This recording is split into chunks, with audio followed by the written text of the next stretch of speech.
እኔ የምለው ግን ሰው ታሞ ማረፍ አይችልም? ሰው ታሞ ቆይ በቤቱ ማረፍ አይችልም? እንዴ ምን ጉር ናችሁ? ቆይ ምን ጉር ናችሁ? ይሄ ሄና የሚባል ሰውዬ እኔ በጣም ነው አሁን ላይ እያስጠላኝ የመጣው። ምንድነው አንተ እንደዚህ የልጆቹን ህይወት የምትበጠብጠው? ይሄ ሁሉ ያንተ ሴራ ቅንብር ነው። ምን አይነት ጉር ነው ይሄ? ዴ ልጁ ታሟል። ምን አሁን አንተ አዝነህ ነው ልትጠይቅ ቤት የሄድከው? ሲጀመር ሰላሙን ልትነሰው እንጂ እነዚህ ልጆች ሰላም ሆነው ሰላም ፍቅር በፍቅር ሆነው ምን ነው ካልተለያዩ መለያታቸው ያስደስተኛል አልክ? ምን ነው አንተ ምን ነው ጨው ይታመስልኝ አልክ?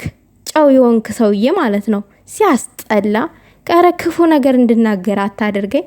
ሰላም ጤና ይስጥልኝ። እንደምን ቆያችሁ የኔ ውድ ቻናል ተከታታዮች፣ ሰላማችሁ ይብዛልኝ በያላችሁበት። እውነት ዛሬ በጣም ተበሳጭቼ ነው የመጣሁት። በጣም ማለት ነው። እኔ ቪዲዮ ራሱ መስራት አልፈለኩም። የምር ማለት ነገሩ ሲበዛ የሆነ ያቅለሸልሻችኋል ሁላ ማለት ነው። እነዚህ ልጆች ሰላም ነበሩ።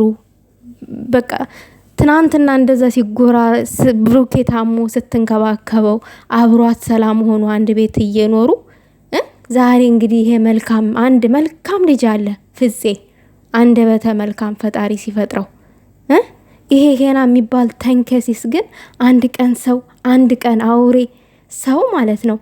አንተ ጓደኛ ነክ፣ የቅርብ ጓደኛ ነክ። እንደ እባብ ምን ያቀያይራል? አንተ እስስት ልጠይቅ ነው ወይንስ የተቀነባበረ ሴራህን ይዘህን የሄድከው? ምን ፍለጋ ነው የሄድከው? ሲጀመር እዛ በእውነት ለቡርኬ መታመም እንደው አሳስቦ ነው የሄድከው? ደግሞ ይቅርታ ጠይቅ ሲባል እንዴት ነው የሚያደርገው? ነገሩ እኮ ይቅርታ አልጠይቅም መቼም ብሎ እኮ ተናግሯል ከዚህ በፊት። በሱ ቤት ነው በፍፄ ቤት። አንተ ለሃይሚ ይቅርታ ጠይቅ ካልጠየቅ ምን የሚቀንስ የሚጨምር ነገር አለ? ቴዲ ሃይሚ ቤት እንዲመጣ ያደረገው ራሱ ሄና ነው። አስረግጬ ስነግራችሁ ራሱ ማለት ነው። ለምን ልጆቹ አብረው ናቸው አሁን ላይ። ብሩኬ ሃይሚ ጋ ነው። ይሄንን ደግሞ ሄና አይፈልገው። አዎ አይፈልገው። ቤት ድረስ እንዲመጣ ያደረገው ቴዲን ራሱ ሄና ነው። አስረግጬ ስነግራችሁ ምን አለ? ሊሳለቅ ሙድ ሊዝ ነው ያው መታመምን ስላወቀ ምናምን ነገር። ምን ማለት ነው? በህመም ሙድ ያዘ አልያዘ እሱ ፈጣሪውን በእጁ ነው እንዲጨብጦ ይዞ የሚዞረው። እሱ ማን ነው? እሱ አይታመምም እንዴ? ሁላችንንም ተሰባሪ ሸክላ ነን። ይሄ የምታወራውን ነገር እንደ ትልቅ ሰው አውራ፣ እንደ ትልቅ ሰው ተናገር። ሄና ማለት ነው እባብ አትሆን ለገዛ ጓደኛክ። ምን ነው የብሩኬና የሃይሚ ደስታ የዝን ያክል ደስተኛ መሆን የዝን ያክል አንጨረጨረ? ከዚህም በፊት እኮ እኔ ተናግሬያለሁኝ። ሄና የሚባል ሰው ከመሃላችሁ ካላስወጣችሁ መቼም ሰላም አትሆኑም ብያለሁ። ሌላው ነገር ደግሞ ማለት ነው ሃይሚዬ፣ ማንም ሰው መጥቶ ስላለፈ ታሪክ አሁን አንቺ ሄና የጠየቅሽው ያለፈ ታሪክ ነው ላልከው መረጃ አምጣልኝ አልሽ። ምን አጠያየቅሽ? አሁን በዚህ ሰዓት እንደዚህ ይጠየቃል? ሃይሚዬ ልክ አይደለሽም። ለምን እንደው ታውቂያለሽ? ፍትሃዊ ሆኜ ሳወራ ብሩኬ ታሞ ነው ያለው። አሞታል። በስነ ስርዓት አልዳነም። አንቺ ጋር ነው ያለው። ቢድን ኖሮ ቤቱ ይሄድ ነበረ። ገብቶሻል? ስላልዳነ ነው አሁን አንቺ ጋር ያለው። ስለዚህ የምትጠይቂበት ሰዓት ዛሬ አልነበረም። ዛሬ ሄና ስለመጣ ስላገኝሽው አንቺ ሰላማችሁን እንደሚበጣ የእናንተን ሰላም ሄና እንደማይፈልግ አታውቂም እንዴ? አይሽ ብሩኬ ተበሳጨ። እኔና አንቺ መተማመን ከሌለን እንዴት ነው እንደዚህ የምንቀጥለው አለ። እኔና አንቺ ጋር መተማመን ከሌለ እንዴት ነው እንደዚህ የምንቀጥለው? ልክ ነው ይሄ የተናገረው ነገር ልክ ነው። አንቺ ብሩኬን ማታምኒው ከሆነ በባለፈ ታሪክ ማስረጃ አምጣልኝ፣ እንዲህ በልልኝ። ማንንም ሰው እየተነሳ እየመጣ እኔ አውቃለሁ ያለፈ ታሪክ ነው እያለ ገና ስለተከራከረ ከአንቺ ጋራ እውነት ያ ሰው የእውነት መስሎሽ ነው እንደዛ ስላለሽ? ያንቺን ደስታ ያንቺን አብሮነት ከብሩኬ ጋር ስለማይፈልጉት ነው። አንቺ ግን አልነቃሽም። መቼ ነው የምትነቂው ሃይሚዬ? እንዴ አንቺ ከብሩኬ እንደምትለይ እያደረጉ ነው። አረ ሃይሚዬ እንዴ አንዳንድ ጊዜ እንኳን ማለት ነው የሆነ ነገሮቹን እለፊ። የምሬን ነው የምልሽ። ዛሬ ላይ ብሩኬ ባይታመም ባያመው ኖሮ እዚህ ጋር አሁን አንቺ ጋር አይቀመጥም። ቤቱ ነበር የሚሄደው። ስላመመው ልክ እንደ ራሱ አድርጎ ስላሰበሽ እንደ ኃላፊነቱን ሁሉ ባንቺ ላይ ጥሎ አንቺ ጋር ነው ያለው። ሄና ደግሞ መጣ ሊጠይቅ ነው የመጣው። ልጠይቅ ነው የመጣው። ጠይቀሃል አይደል? በቃ ውጣ። ምንም ትርፍ ንግግር አያስፈልግም። እኔ መጠየቅ የምፈልገው ነገር አንተን አለ። ዛሬ ግን አልጠይቅህም። ብሩኬ ሲድን እጠይቅሃለሁ በቀጣይ ታይም ነበር ማለት ያለብሽ ሀይሚዬ ማለት ነው። ስማርት መሆን ነበረብሽ እዚህ ጋር። ምክንያቱም አሁን እሱ የመጣው ብሩኬ አንቺ ጋራ ሆኖ ያችን ትንሽ ደስታ አየ። አንቺ ከአንቺ ጋራ ሆኖ ትንሽዬ ደስታ ስላየ ያችን ደስታችሁን ለማፈራረስ ነው የመጣው ቴዲ ጋራ ማለት ነው። ተጠራርተው የመጡት ከዛ ልክ እነሱ ምንም ትውውቅ እንደሌላቸው ራሳቸውን አደረጉ። ከዛ ምን ጀመሩ? ድብድብ ትንንቅ ጀመሩ። ይሄ የራሳቸው ድራማ ነው። በዚህ መሀል ደግሞ አንቺ ጥያቄ አነሳሽ። ለቡሩኬም ደግመሽ የባለፈ ታሪክ ብለሽ አነሳሽው። አላነሳም ሁሉ ነገር እንድትረሱ ያደርጋችኋል።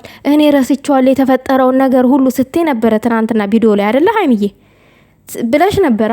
ታዲያ ዛሬ ማንሳት ለምን አስፈለገ? ለምን ወደ ኋላ ትሄጃለሽ ሀይሚዬ? ወደፊት እንጂ እኮ ወደ ኋላ አያስፈልግም። ያለፈ ታሪክ ከሆነ በቃ አለቀ። ምንም ማስረጃ እኮ አያስፈልግም ሀይሚዬ። ሁላችንም ያለፈ ታሪክ አለን። ነገር ግን ስላለፈው አይመለከተንም። ትናንትና ነው፣ ዛሬ ነው እንዴ። ያንቺን ደስታ አይደለም ሄና፣ ሌሎችም አሉ። እኔ ዛሬ የደረሰኝ ነገር አለ። የብሩኬን ያንቺን አንድነት የማይፈልጉ አብሮ የሚበሉ የሚጠጡ ከናንተ ጋር እነዚህ እኮ እንደዚህ ናቸው ተብሎ ተነግሮኝ እኔ ቆይ በደንብ ላረጋግጥና ቪዲዮ ሰራበታለሁ ብዬ ነው የተውኩትኝ። አይሽ እናንተ ግን አልነቃችሁም። አሁንም ልክ ሄናን እንደ ወዳጅ አርጋችሁ ነው የያዛችሁት። ብሩኬ አሁን ላይ ብሩኬና ሄና ምንም የተነጋገሩት ነገር እንደሌለ ነው የተረዳሁትኝ። ምክንያቱም ይሄን ልል የቻልኩበት ምክንያት ምንድን ነው? ቴዲ መጣ። ሄና ሲመጣ ሄናን ተከትሎ ነው የመጣው። ሄና ዝም መሆኑ ማነገረው? ብሩኬ መታመሙን ማነገረው? ለቴዲ ተሄና ውጭ ማነገረው? ሄና ራሱ ነው ነግሮት የመጣው። ስለዚህ አንቺ ደስታሽን አብሮነትሽን ከብሩኬ ጋራ የማይፈልጉት ማና ናቸው? ቴዲና ሄና ናቸው። ፍፄ ያንቺንና የብሩኬን አንድነት ይፈልጋሉ ከሚባለው በላይ ሰላማችሁን ይፈልጋሉ። ይሄ ሄና ግን እባብ፣ ይሄ ስልክልክ ማለት ነው። ስልክልክ ይሄ በመቤቴ ስም ምን አይነት ሰዎች ናቸው? እንደነዚህ እንደ አቃጥለው ሊደፉኝ ነው እንዴ? አረ ሰው ይረፍበት። ተውነት ሰው ታሞ ይረፍበት። ተው፣ አረ ተው እንዴ! አረ ተው። ሀይሚዬ ግን በኋላ የሚጠጥትሽን ነገር አታርቂ የኔ እናት። ወንድ ላይ ሲበዛ ጭቅጭቅ አይወድም። እውነቴን ነው የምልሽ። እየመጡ እየነቆሩሽ እነዚህ ሰዎች አንቺ ማታስቢውን አንቺ ያላሰብሽውን ነገር እንድታስቢ እያደረጉ በብሩኬ ላይ ከብሩኬ እንድትርቂ ሆድና ጀርባ እንድትሆን እያደረጉ ሌላ ክርክር ይመንልኝ ማስረጃ ያምጣልኝ ያለፈ መሆኑን ብለሽ ከሄና ጋራ ክርክር፣ ከዛም አልፎ ከብሩኬ ጋራ ይሄ ፍትሃዊ አይሆንም። መከራከርም ካለብሽ ሀይሚዬ ብሩኬ ሲድን ቢሆን ጥሩ ነው። ብሩኬ ሲሻለው የምሬን ነው የምልሽ። እኔ ይሄ የራስሽ ህይወት ስለሆነ በኋላ የምትጠጨስበት ነገር ስለሆነ ነገሩን ብታልፊው እንደኔ ጥሩ ነው። በባለፈ ታሪክ እንትን ባትሉ ጥሩ ነው። በመሰረቱ ከልጅቷ አሁንም ብሩኬ አንተን የምታወራ ከሆነ ከቻልክ ማትፈልጋት ከሆነ ብሎክ አርጋት። ሀይሚም የምትረብሽሽ ከሆነ ቴክስት እየላከች ብሎክ አድርጋት። በቅድሚያ ግን ዋናውን ስራ መስራት ያለበት ብሩኬ ነው። ብሎክ አድርጋት ከስልክ ላይ። ከዛ ያለፈ ታሪክ ነው፣ አበቃ። ዛሬ በድጋሚ መታ ቴክስት መላላኩ አግባብ አይደለም። ይሄ እፈልግሃለሁ ያባብላል የሚያስብልና ጥርጣሬ እንዲፈጥር የሚያደርግ ነገር ነው። ስለዚህ አንደኛ ብሩኬ ብሎክ አድርጋት። ሀይሚ ላይ ጥርጥር የተፈጠረ አሁን ላይ ሀይሚም እንደዛ ብሎክ አድርጋት። ዋናው ግን ብሩኬ ነው ብሎክ ማድረግ ያለብክ። አለቀ። ስለዚህ የባለፈ ታሪክ የባለፈ ነው። መረጃ አምጡልኝ፣ ማስረጃ። ሀይሚዬ ምንም አይሰራልሽም። የባለፈ ታሪክ መረጃ መጣልሽ አልመጣልሽ ምንም የሚሰራልሽ ነገር የለም። የባለፈ መሆኑን ማስረጃ አምጣልኝ ብሎ መጠየቁ አስፈላጊ አይደለም፣ እንደኔ ማለት ነው። ምክንያቱም ማንም የባለፈ ታሪኩን አውጥቶ ይሄ ነው ብሎ ለአሁን ላለው የፍቅረኛ የሚያሳይ ሰው ወይንም የሚናገር ሰው የለም። ያው ይቺ ልጅ በመሃል እናንተ በተዋደዳችሁበት ሰዓት፣ ሰላም በሆናችሁበት ሰዓት የእናንተን ሰላም ለመንሳት ስለመጣች ነገሩን ግልጽ ለማድረግ ያክል ስለተፈለገ እንጂ አስፈላጊ አይደለም። ሀይሚ ግን አሁንም ልትነቂ ይገባል። የኔ እናት ሰላምሽን እየነሱት ነው። ያንቺን ከብሩኬ ጋራ መሆን በስነ ስርዓት የማይፈልገው ሄናና ሄና ነው። ይሄ ወስፌ